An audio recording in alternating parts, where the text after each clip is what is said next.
Assalamualaikum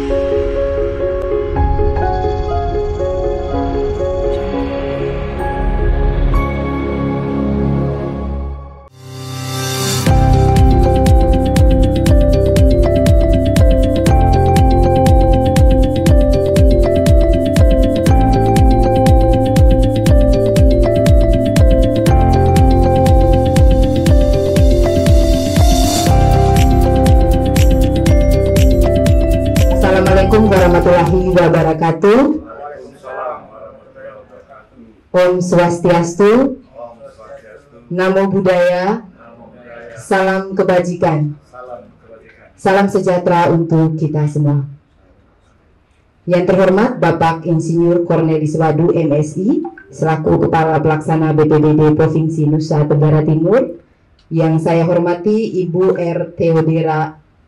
Theodora Eva AKS MSI selaku Kepala Bidang Penyelenggara Pusdiklat PB BNPB RI yang ikut melalui Zoom. Selamat pagi Ibu Theodora. Baik, yang saya hormati Widyasara Pusdiklat PB BNPB, yang saya hormati pejabat struktural atau fungsional yang ada di ruangan ini, yang saya hormati para narasumber, fasilitator, para peserta, singkatnya hadirin sekalian yang saya muliakan. Puji dan syukur kita panjatkan kehadiran Tuhan Yang Maha Kuasa, karena atas berkat rahmat dan kasih-Nya kita semua dapat berkumpul di dalam acara pembukaan pelaksanaan simulasi penanggulangan bencana di Provinsi Nusa Tenggara Timur tahun 2024. Assalamualaikum warahmatullahi wabarakatuh. Selamat pagi, salam sejahtera untuk kita semua. Om Swastiastu, Namo Buddhaya, salam kebajikan. Saya izin menyampaikan laporan penyelenggaraan pada pembukaan pelaksanaan simulasi penanggulangan bencana gempa bumi dan tsunami di Provinsi Nusa Tenggara Timur tahun 2024, Kamis 28 November 2024. Yang terhormat Bapak Kapusdiklat PB BNPB yang kepada kesempatan kali ini diwakili oleh Bapak Ruswanto. Yang terhormat Bapak Insinyur Cornelis Wadu MSI selaku Kepala Pelaksana BPBD Provinsi Nusa Tenggara Timur. Yang kami hormati Ibu Kepala Bidang Penyelenggaraan Pelatihan Pusdiklat PB BNPB, Ibu Theodora Eva, yang pada kesempatan kali ini mengikuti melalui media Zoom. Yang kami banggakan, kami hormati, dan sangat kami hargai adalah Bapak Ibu peserta pelatihan simulasi, Bapak Ibu narasumber, fasilitator, dan panitia penyelenggaraan. Pertama-tama mungkin pada saat kesempatan kali ini, marilah kita panjatkan puji syukur kehadirat Allah Subhanahu wa Ta'ala, Tuhan Yang Maha Esa, karena dengan rahmat-Nya kita dapat berkumpul bersama untuk menghadiri kegiatan pembukaan pelaksanaan simulasi penanggulangan bencana di Provinsi Nusa Tenggara Timur tahun 2024. Maksud dan tujuan penyelenggaraan pelaksanaan simulasi penanggulangan bencana ini dimaksudkan untuk memberikan gambaran dan pengalaman simulasi baik tabletop exercise ataupun command post exercise pada penanganan ancaman bencana gempa bumi dan tsunami melalui gladi ruang dan gladi posko, yang pada akhirnya kami harapkan dapat meningkatkan kapasitas penanganan darurat bencana gempa bumi dan tsunami. Hasil yang kami harapkan adalah terwujudnya koordinasi penanganan darurat bencana yang baik antar instansi SKPD, pemerintah Nusa Tenggara Timur, pemerintah Provinsi Nusa Tenggara Timur, dan seluruh pemangku kepentingan. Hari ini kita diberikan referensi sebagai gambaran, sebagai pengetahuan untuk kita semua bagaimana kita menangani bencana. Jadi di awal saya sudah sampaikan terkait dengan penanganan rencana kontingensi ini adalah rencana operasional. Bagaimana kita bisa melakukan rencana secara baik apabila terjadi peristiwa bencana.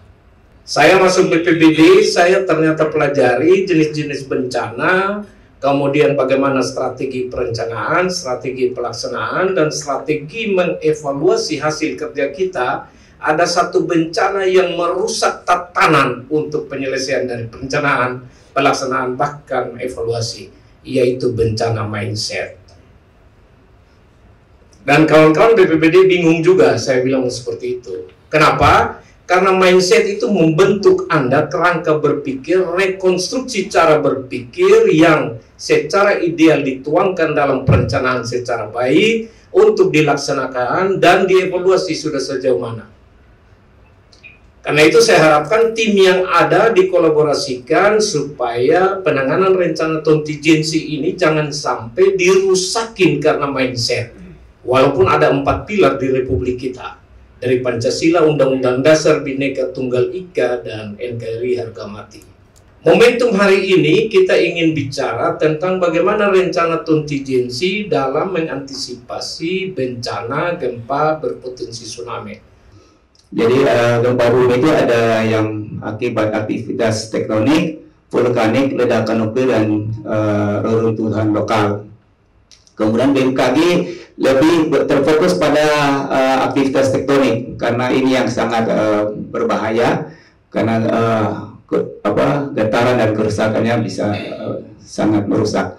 Kemudian tsunami itu tidak semua gempa bumi bisa menyebabkan tsunami, harus ada ciri, jadi kriteria khusus untuk tsunami, yaitu dia gempanya harus besar di atas 7, kemudian kedalamannya dangkal dan ada deformasi vertikal. Makanya waktu gempa 2001 yang di Selayar itu terpenuhi, magnitudonya 7,4, dia dangkal tapi tidak terpenuhi pada poin ketiga itu, C itu, yaitu deformasinya tidak vertikal. Jadi dia sesarnya mendatar sehingga tidak terjadi gempa, tidak terjadi tsunami. Mungkin kedepannya Bapak, pertemuan-pertemuan seperti ini mungkin harus kita tingkatkan, Bapak, sehingga jalur koordinasi kita, jalur kerjasama kita itu bisa lebih terpadu, sehingga kita bisa terus memberikan rasa aman, nyaman, dan selamat kepada seluruh masyarakat Indonesia, terkhususnya masyarakat Indonesia yang ada di Provinsi Nusa Tenggara Timur. Daerah kita NTT ini itu rentan terhadap bencana. Nah, kalau dia hanya parsial-parsial, tidak kolaboratif, tidak secara komprehensif, maka saya pikir tidak bisa kita buat apa-apa kalaupun terjadi sesuatu yang disebut dengan kebencanaan itu sendiri. Namun kondisi yang tadi Pak sampaikan itu yang sekarang terjadi di Lowotobi itu, kami mencoba tetap menyatu pada regulasi tapi tidak mengabaikan fleksibilitas kondisional. Masyarakat yang ada di wilayah Maumere yang ada 3 titik lebih kurang 3.000-an jiwa, saya harus evakuasi langsung ke Larantuka lebih kurang dengan radius 9-10 km, yaitu di Posko Basoma. Itu aksesnya hari Minggu pun kita kerja, karena itu bagian dari pengabdian. Masing-masing kita yang hadir di sini memahami apa yang akan menjadi perannya mereka masing-masing. Jadi mekanisme dan tahapan simulasi TTX dokumen rencana kontingensi gempa bumi berpotensi tsunami di NTT ini kita sudah lakukan, maka sudah difinalisasi, dilegalisasi oleh gubernur. Untuk itu saat ini kita akan menguji dokumen Rencon ini, sehingga ada beberapa tahapan sebenarnya pada saat penyusunan, mulai dari pada saat kita menyusun, terus kita ada namanya TTX atau gladi meja, terus nanti ada CPX atau gladi posko, dan terakhir itu ada FTX atau gladi lapak. Nah, untuk itu saya akan memberikan sedikit gambaran. Mungkin Bapak Ibu dari TNI Polri sudah punya pemahaman, tetapi untuk supaya kita sepaham, nah ini kira-kira metode dalam penyusunan Rencon. Ada 4 tahap dalam kita melakukan penyusunan Rencon, yaitu seminar atau lokakarya dalam penyusunan. Terus kemudian kita ada gladi ruang atau biasa istilahnya yang nanti sebentar siang kita akan mainkan bersama, TTX. Kemudian ada gladi posko, ada CPX, dan yang terakhir itu FTX atau gladi lapak. Jadi kalau kami di Geofisika Kupang itu tugasnya adalah berkaitan dengan monitoring gempa bumi dan tsunami. Ya. Jadi langsung saja untuk gempa bumi sendiri itu kan ada yang di bawah 5 dan di atas 5, Pak. Nah, kalau di bawah 5 itu tanggung jawab kami.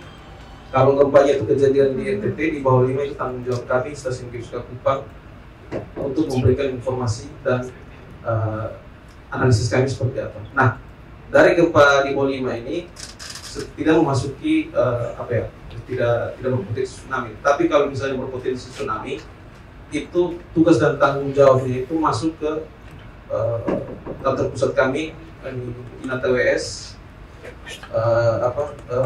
INATWS itu Indonesia Early Warning System. Jadi tugas untuk memberikan peringatan dini tsunami itu dari pusat. Jadi kami ini hanya untuk menjalankan saja atau perpanjangan tangan dari pusat. Jadi untuk prosedur yang biasa kami di Pusdalok selama ini jalankan.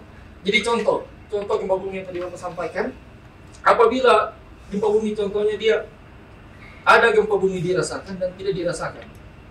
Kalau gempa bumi tidak dirasakan, dia berkisar di antara 4 magnitudo ke bawah. Nah, apabila dia gempa buminya di atas 4 magnitudo, itu biasanya kami mendapat peringatan dini oleh teman-teman BMKG melalui EWS, Early Warning System. Jadi yang semacam alat layar tadi yang Bapak dari BPBD Kota Kupang ya, media dalam bentuk media Pak ya, media televisi, media monitor. Ya, Jadi nanti pemberitahuan BMKG di menit-menit awal terkait dengan gempa yang terjadi. Contoh ini saya contohkan contoh kasus kalau dia di atas 5 magnitudo, berarti dia kategorinya gempa dirasakan. Nah, apabila di menit awal, biasanya rentang waktu antara gempa dan alat tersebut membaca kurang lebih 3 detik. Kalau setahu saya, pengalaman selama ini di lapangan. Jadi kurang lebih dia 3 detik. Nah, 3 detik itu alat EWS ini langsung mendeteksi real time dari situasi atau kondisi gempa tersebut di mana lokasinya. Setelah 3 detik berjalan, nanti seperti tadi Bapak bilang, kurang lebih 5 menit, awal 5 menit, dia memberitahukan di situ ada peringatan dini lagi. Yang tadi ada 3 kategori, waspada, siaga, dan awas. Nah, apabila dia statusnya awas, nanti peringatan dini tersebut berwarna merah. Nah, disitulah peran kami Pusdalok untuk memberikan informasi tersebut ke media, menyebar informasi. Contoh, peringatan dini terkait dengan tsunami. Nah, itu dia rentang waktu antara 3 detik sampai 5 menit. Untuk real time. Ya, untuk real time sampai dengan keluarnya peringatan dini terkait dengan adanya potensi tsunami. Tugas kami adalah untuk melakukan pencarian dan pertolongan, sehingga ketika mendapat informasi itu tentunya di petugas komunikasi akan menyampaikan kepada kepala operasi, kemudian selanjutnya akan disampaikan kepada pimpinan, kekansarnya, kepala kantornya, kemudian respon kami. Jadi dalam ketentuan kami setidak-tidaknya minimal setelah laporan kami terima itu paling kurang 25 menit itu kami sudah harus siap. Ya, sudah harus siap. Jadi terkait dengan tahapan dari 5 menit dan seterusnya, artinya kesiapan kami untuk melakukan suatu operasi pencarian pertolongan dalam waktu kurang lebih 20 menit. Ketika informasi itu sudah fix, maka kami sudah harus siap dalam waktu 25 menit. Minimal tim acu yang pertama itu sudah diserahkan. Jadi intinya yang pertama, bila kita terkena efeknya atau itu darah kita amankan diri kita dulu dan aset-aset kita dulu. Itu yang pertama. Kemudian yang kedua, di Angkatan Laut setiap hari dan terus-menerus kita laksanakan sepanjang tahun, kita memiliki KRI yang siaga SAR dan bencana alam, serta kita juga memiliki batalion yang siaga SAR dan bencana alam. Apabila mulai ada peringatan ini, disitulah mulai kita aktifasi kapal-kapal tersebut dan batalion tersebut untuk melaksanakan bekal ulang dan persiapan-persiapan yang diperlukan sambil menunggu perkembangan situasi selanjutnya.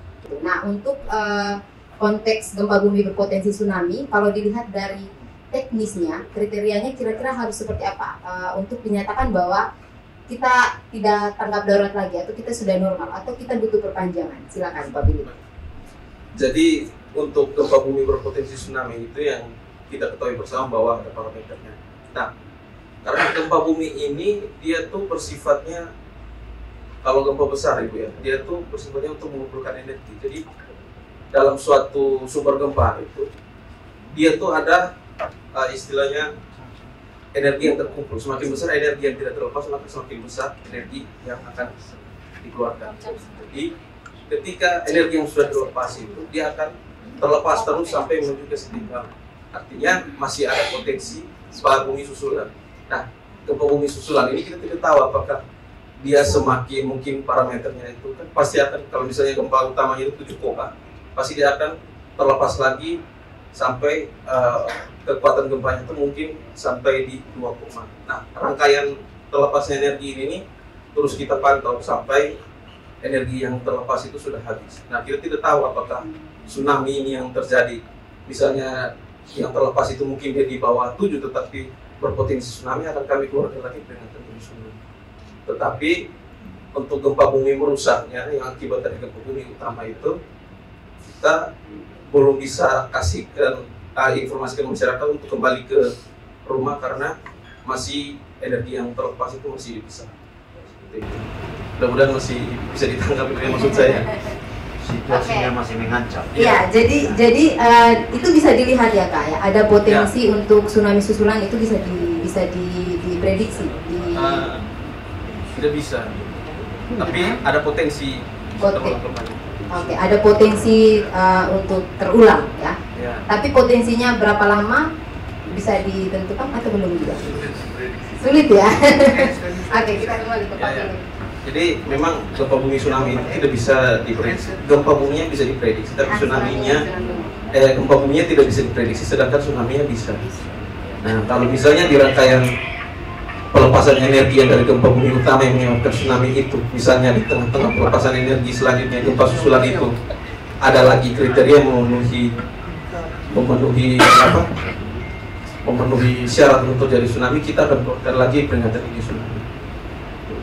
Jadi kan kalau gempa di atas 7, parameter kami itu gempa di atas 7 dalam dangkal dan lokasinya di laut, pasti kita kasih keluar peringatan dini tsunami. Tetapi dalam rangkaian pelepasan energi itu dari gempa bumi utama, dia akan semakin menurunkan. Nanti pastikan kita akan update terus beritanya, monitoring itu dengan BPBD. Kalau akses untuk anggaran dari sumber lain, misalnya CSR atau dana bantuan dari masyarakat, itu seperti apa prosedur dan syarat aksesnya? Apakah kita butuh MOU dan seterusnya? Kalau terkait dengan itu, memang kami di provinsi memang sampai dengan saat ini belum ada aturan khusus yang ngatur tentang itu, tetapi di aturan BNPB itu ada terkait dengan sumbangan dari para pihak. Nah, kalau sama kemarin kejadian kita di Seroja, itu kita membuka satu rekening khusus untuk menampung semua bantuan-bantuan yang diberikan oleh CSR, oleh organisasi kemasyarakatan, LSM, dan dunia usaha yang ada. Itu ada satu rekening khusus yang kita buka, rekening donasi, dan rekening ini terus dilaporkan perkembangannya per hari. Itu dilaporkan, hari ini masuknya berapa, ada penggunaannya, keluarnya berapa. Dan kita terus selalu meminta pendampingan dari teman-teman entitas pemeriksa, baik itu BPK, BPKP, maupun inspektorat. Untuk pengawasannya ya Bapak ya, Kabit ya. Kalau untuk pertanggungjawabannya, kalau DSP kan tadi jelas ya terkait dengan pertanggungjawaban. Kalau untuk dana dari para pihak ini pertanggungjawabannya seperti apa Pak Kabit? Karena kan berasal dari berbagai pihak ya. Ya dari dana ini memang setiap hari laporan SITREP yang kami buat kalau ada kejadian tanggap darurat, di situ kami memuat jumlah uang yang ada, terus yang dipakai, penggunaannya untuk apa, itu semua kami laporkan di SITREP. Dan juga di akhir dari kegiatan tanggap darurat ini, itu kami melaporkan kepada pimpinan daerah. Kami laporkan kepada pimpinan daerah, dan ini terus diawasi, diawasi oleh teman-teman entitas pemeriksa. Di tingkat kabupaten itu pos namanya pos komando. Kemudian di tingkat provinsi posnya namanya pos penunjang. Di tingkat pusat pos pendamping. Karena itu untuk antisipasi duluan dari BNPB langsung menangani. pendukung kita, penunjang kita itu memanfaatkan celah yang tidak dipergunakan atau dilaksanakan oleh pos komando di kabupaten. Jadi tidak terjadi tumpang tindih pemanfaatan objek yang sama dengan sumber dana yang berbeda. Kalau itu menjadi temuan oleh teman-teman APIP. Karena itu kalau provinsi mau menunjang, menunjangnya seperti apa? Contoh kemarin, provinsi bersikeras membantu pada pengungsi yang tidak tereksekusi oleh kabupaten. Contoh beras lewat provinsi kita bantu. Kemudian ada tenda yang disiapkan BNPB, tetapi karena hujan bocor, kita bantu terpal yang tidak juga dipakai oleh pos komando yang ada di kabupaten. Siap, Bang Hala. Saya pikir mungkin itu, kemudian pemanfaatan sumber-sumber lain. Sumber-sumber lain itu masuk ke pos komando, tidak pada pos penunjang. Memang mereka bisa komunikasi dengan pos penunjang di tingkat provinsi, tapi kita arahkan berupa uang langsung ke transfer ke daerah. Karena kalau ada di pos penunjang jadi persoalan, termasuk juga barang-barang logistik. Kemudian kadar sosial, bisakah kita menggunakan BTT? Sangat bisa, tetapi harus diajukan apa yang Anda butuh. Kemudian pos penunjang itu merupakan pos komando dan pos koordinasi yang mengkoordinasikan semua perangkat daerah. Sehingga RAB BTT itu kita pilih. Oh, dinas sosial itu 200 juta. BPBD itu 300 juta. Dinas yang ini 100 juta. Pada saat eksekusi itu masuk ke PPK lewat BPP yang ada di pos penunjang itu, uang yang masuk kita serahkan, kemudian disesuaikan SPJ-nya sesuai RAB. Sehingga kita tidak tunggu teman-teman sosial minta baru kita kasih, minta baru kasih. Itu mempermudah dari sisi pertanggungjawaban dan mempermudah untuk tidak ada dusta di antara kita. Amin. Karena kita sudah memulai dengan katakan sejujurnya. Jadi saya pikir itu sehingga kemesraan kita mengurus lebih baik. Terima kasih banyak Bapak Kalak. Sebelum tegang semua jadi. Siap. Terima kasih. Ya, terima kasih banyak.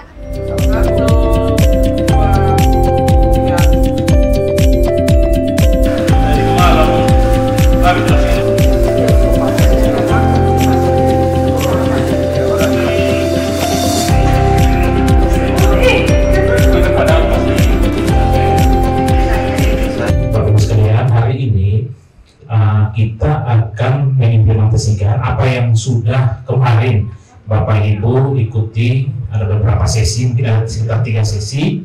Hari ini kita akan praktekkan mengaktifasi posko. Jadi dalam hal penanganan darurat, aktivasi posko itu penting. Jadi nanti dalam aktivasi posko ini kita akan bermain peran, dan ini sungguhan. Jadi kita kesungguhan dari seluruh teman-teman yang mengikuti kegiatan geladi ruang maupun geladi posko. Dari kemarin geladi ruang dan kita geladi posko. Nah, seperti kita ketahui bahwa daerah kita ini memang rawan terhadap bencana, apalagi gempa bumi berpotensi tsunami.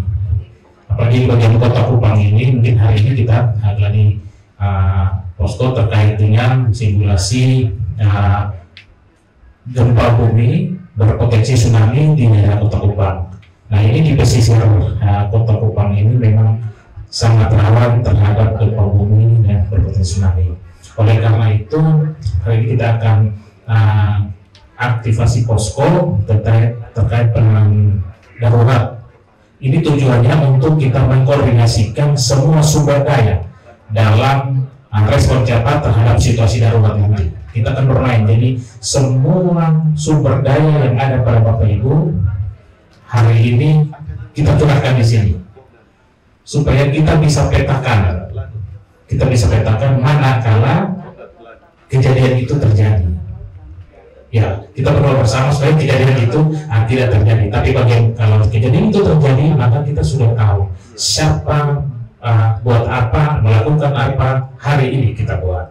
Mulai hari ini kita mulai melaksanakan tugas terkait dengan penanganan bencana yang terjadi di Manggarai Barat, Manggarai Timur, Ngada, Nagekeo, dan Kabupaten Ende yang cukup menelan korban, karena berdasarkan data sementara yang kita peroleh terjadi ada korban jiwa dan juga banyak masyarakat yang mengalami luka berat, luka sedang dan luka ringan, sehingga memang perlu kita rapat koordinasi untuk kita mempersiapkan hal-hal yang langkah-langkah untuk mengambil langkah-langkah selanjutnya terkait dengan penanganan pengungsi. Yang jelas dengan pengungsi, dan tadi sudah ditekankan bahwa prioritas yang perlu kita tangani adalah korban meninggal dunia dan kelompok rentan. Dalam perencanaan kedua berikutnya adalah persiapan untuk kita menerima bantuan-bantuan logistik dari para stakeholder maupun para bantuan kemanusiaan, untuk kita mempersiapkan secara baik dalam satu manajemen logistik. Dan selanjutnya tentunya kita juga merencanakan berdasarkan data yang ada untuk melakukan distribusi seperti apa, sehingga jangan sampai terjadi tumpang tindih pada saat penyaluran.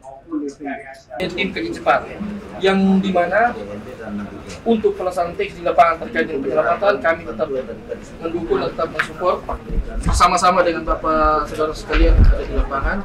Kami di bagian data. Jadi mungkin untuk dari kami dari BPD Provinsi demikian, dan mungkin dari bapak-bapak yang hadir di sini mungkin terkait dengan penyelamatan evakuasi, nanti pelaksanaannya di lapangan seperti apa kita bisa diskusi bersama. Sekretariat, saya dari Kementerian Pariwisata ingin meminta data terkait wisatawan yang ada di Labuan Bajo yang saat ini tidak bisa dipulangkan karena keterhambatan untuk penerbangan. Mohon informasinya terkait data wisatawan. Terima kasih. Untuk wisatawan yang masih terjebak di Labuan Bajo dan belum bisa kembali ke daerah asalnya, sampai dengan saat ini masih dalam proses ini untuk penerbangan ke daerah asal. Demikian nanti. Ya, mohon izin Pak, apakah bisa diinformasikan jumlah wisatawan yang masih terjebak dan asal daerahnya, asal negaranya dari mana-mana saja? Untuk wisatawan yang masih terjebak kurang lebih ada 500-an orang begitu nanti. Asal negaranya dari mana-mana saja Pak, izin? Untuk asal negara ada yang dari Jepang, dari Belanda dan Jerman, dan juga dari Singapura, begitu kan, Dik? Baik, informasi di monitor, terima kasih. Kami tunggu laporan tertulisnya ya Pak. Siap, di monitor. Terima kasih. Ini administrasi dan keuangan monitor. Selamat pagi Pak. Kami dari Bapak Gubernur menanyakan bagaimana prosedur penganggaran yang sudah diakses oleh posko tanggap darurat Bapak. Sudah sampai di mana prosesnya? Masih koordinasi dengan komandan daruratnya, komandan poskonya untuk meminta surat pernyataan bencana untuk dilampirkan agar bisa diajukan ke ruangan kantor gubernur. Baik, arahan dari Bapak Gubernur agar secepatnya penetapan status dan juga semua administrasi agar dana dapat diakses untuk keperluan operasional posko dan juga pemenuhan kebutuhan dan juga logistik. Demikian monitor.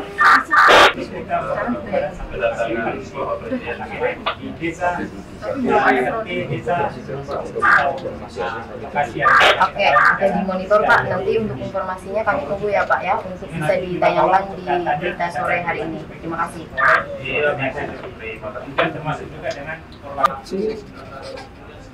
15.000 paket.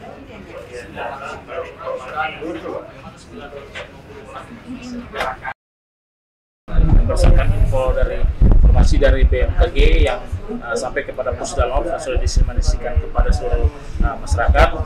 Itu kekuatan gempanya itu 7,5 skala Richter, 7,5, dan ini di pesisir pantai di Pulau Flores, dan hampir seluruh Flores terdampak bencana baik dari infrastrukturnya, kondisi ekonominya, semuanya yang total. Sehingga upaya-upaya yang telah dilakukan, kami dan Posko sudah ditetapkan status tanggap darurat oleh Bapak Gubernur, sudah ada pernyataan darurat juga Bapak Gubernur, dan ini berlangsung statusnya ini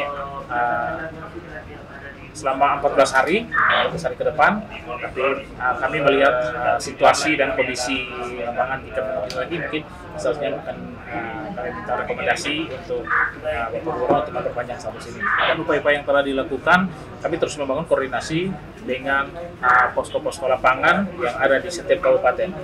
Tetap menjaga konsisten, menjaga semua kesehatan selama penanganan bencana, dan selalu lakukan untuk sinergi dan berkoordinasi yang terbaik untuk masyarakat khususnya. Dari saya cukup sekian, mohon nanti laporan nanti dari rekan media juga khususnya nih media mempublikasikan dengan informasi yang terbaik apa yang sudah dilakukan dan bagaimana, supaya nanti semua media informasinya satu pintu terkait dengan penanganan bencana. Itu saja. Ada indikasi yang mana masyarakat itu menjadi manja, tanda kutip, artinya mereka pengen segala sesuatu itu mereka dilayani. Sampai dengan kemarin kita mendapat informasi bahwa mereka sudah tidak mau pada saat untuk mengakses air minum, mereka hanya pengen langsung dari air kemasan, tidak mau lagi mengakses air minum yang dari partai treatment. Ini bagaimana Pak penanganan? Terima kasih. Untuk logistik yang informasi bahwa tertahan di salah satu tempat yang logistik, itu kami sudah berkoordinasi dengan pihak perhubungan dan juga teman-teman TNI Polri yang berada di lokasi untuk membantu mendistribusi ke pos-pos lapangan. Nah, tertahannya logistik ini karena memang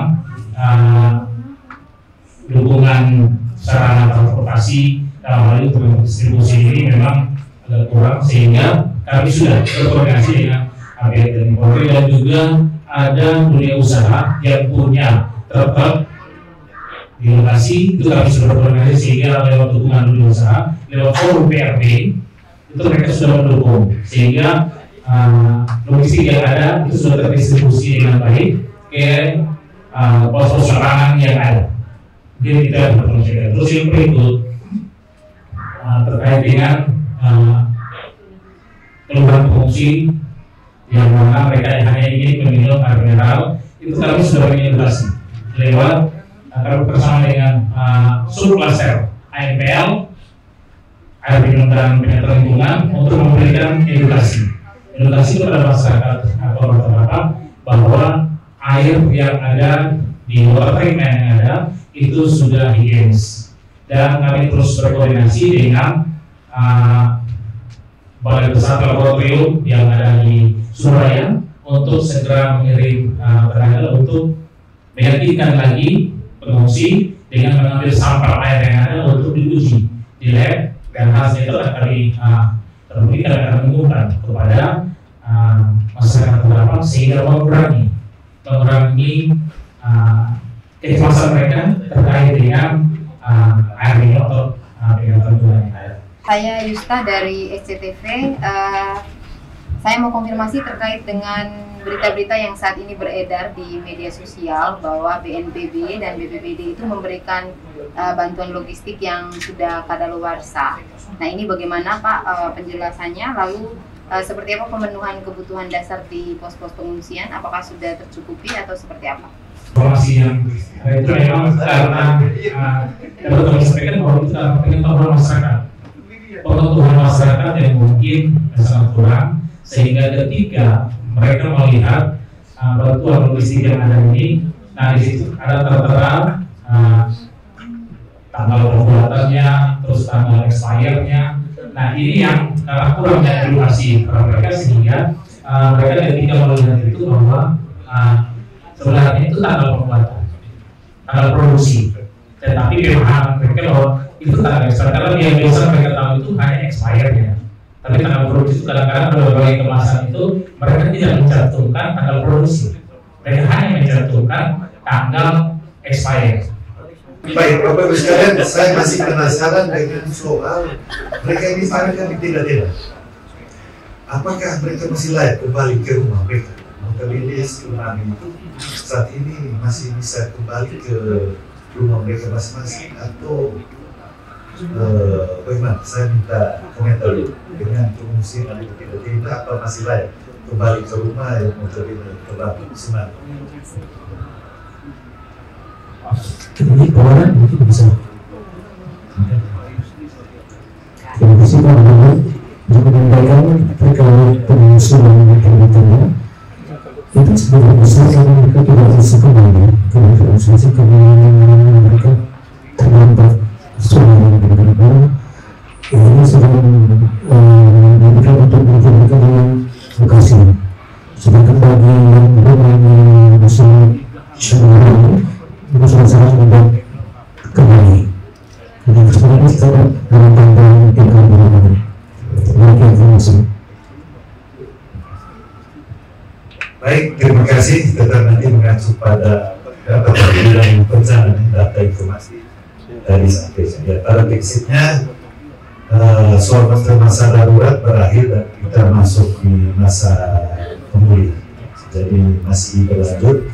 Nanti Komandan Posko masih terus bekerja keras soal nanti yang pengungsian kembali ke rumah dan tidak dan coba nanti bagaimana proses lanjut sehingga kita bisa tinggal di rumah yang layak di masa pemulihan. Prinsipnya terima kasih dan masa darurat ini berakhir dan kita masuk pada masa selanjutnya nanti Kepala Pelaksana BPBD secara administrasi atau apapun bentuk penanganan bencana nanti di proses lebih lanjut. Saya mengucapkan terima kasih atas kerjasama kita semua sehingga selama masa darurat penanganan terhadap dampak bencana gempa bumi dan tsunami terlaksana dengan baik. Tentu karena memang niat baik dari kita semua dan juga niat baik dari Bapak Ibu sekalian. Terima kasih dan salam Teguh. Tahu. Pesan saya, dengan simulasi ini kita saling berkoneksi walaupun tidak lagi ada simulasi, sehingga apabila terjadi hal-hal seperti seandainya sekarang bencana yang terjadi, maka komunikasi kita sudah jalan. Jangan sampai OPD sosial habis ini karena administrasi tentang bubar, Infokom bubar karena ampau Sumasok. Walaupun tadi AR ada catatan-catatannya, tetapi kolaborasi kita bukan karena simulasi, tetapi kolaborasi kita dalam konteks pemerintahan, termasuk teman-teman saya dari TNI Polri. Terima kasih partisipasi. Sampaikan salam juga saya dengan Ibu Kabid. Terima kasih sudah mau untuk melaksanakan kegiatan ini di Provinsi NTT. Saya izin Sang Pencipta di atas dan saya izin kita semua, saya katakan kegiatan pelatihan ini ditutup dengan resmi.